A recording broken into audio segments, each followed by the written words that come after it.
की आहे.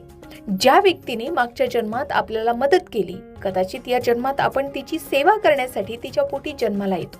ही नाती म्हणजे एकमेकांना पूर्ण करण्याची एक संधी असते.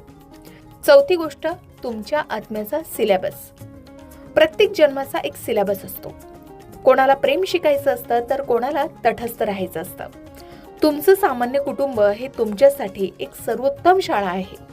इथे मिळणारा प्रत्येक अनुभव, मग तो पैशाची चणचण असो किंवा नात्यातील ओढाताण, हा तुमच्या आत्म्याला अधिक प्रगल्भ आणि अनुभवी बनवण्यासाठी डिझाईन केलेला असतो. आता यातून शिकायचं काय, तर जेव्हा आपण हे स्वीकारतो की हे कुटुंब मीच निवडलंय, तेव्हा आपल्या मनातील तक्रार संपते आणि आपण परिस्थितीशी लढायला तयार होतो. तुम्ही श्रीमंत घरात नाही तर एका सामान्य घरात आहात. याचा अर्थ असा की तुमचा आत्मा खूप बॅडमिंटन खेळायला नाही तर कुस्ती खेळायला उतरला आहे आणि कुस्ती खेळणारा शेवटी पैलवान ठरतो. हे लक्षात ठेवावं. आता कधी कधी मनात एक वारंवार प्रश्न येतो, माझ्याच नशिबात इतका संघर्ष का? मी प्रामाणिकपणे मेहनत करतो, चांगला वागतो, तरीही आयुष्यात अडचणी, अपयश आणि संघर्ष का येतात? जर तुमच्याही मनात हा प्रश्न असेल तर ज्योतिषशास्त्रानुसार आपल्या आयुष्यात येणारे सुखदुःख, संघर्ष आणि यश हे केवळ योगायोग नसतात. ते आपल्या जन्मकुंडलीतील ग्रहस्थिती, कर्म आणि दैवयोग यावर अवलंबून असतात. कधी कधी शनी, राहू किंवा केतू यांचे प्रभाव जास्त असतात. अशा वेळी व्यक्तीला आयुष्यात जास्त मेहनत करावी लागते, अडथळे येतात आणि प्रत्येक गोष्ट उशिरा मिळते. पण यामागे एक गंभीर आध्यात्मिक कारणही असतं. असं म्हणतात की ज्या व्यक्तींच्या नशिबात मोठं यश असतं त्या व्यक्तींना आधी संघर्षाची शाळा पार करावी लागते.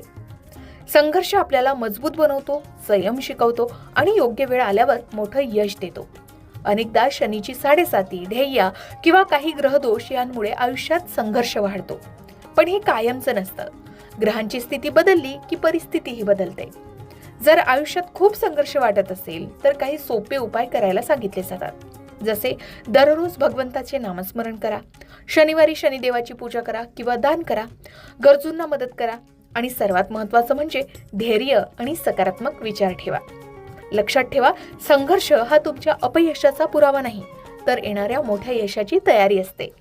कदाचित आज तुमच्या नशिबात संघर्ष असेल, पण उद्या हाच संघर्ष तुम्हाला मोठ्या यशाच्या शिखरावर घेऊन जाईल.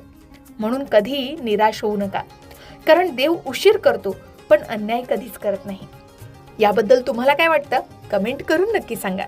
आणि आत्ताच्या घडीला सक्सेस झालेल्या व्यक्ती जर हा व्हिडिओ बघत असतील तर तुमच्या आयुष्यात तुम्ही कोणत्या संघर्षाला सामोरे गेलात हे अनुभव शेअर करायला विसरू नका. अशाच प्रकारे सणावारा संबंधित व्रतवैकल्य असतील,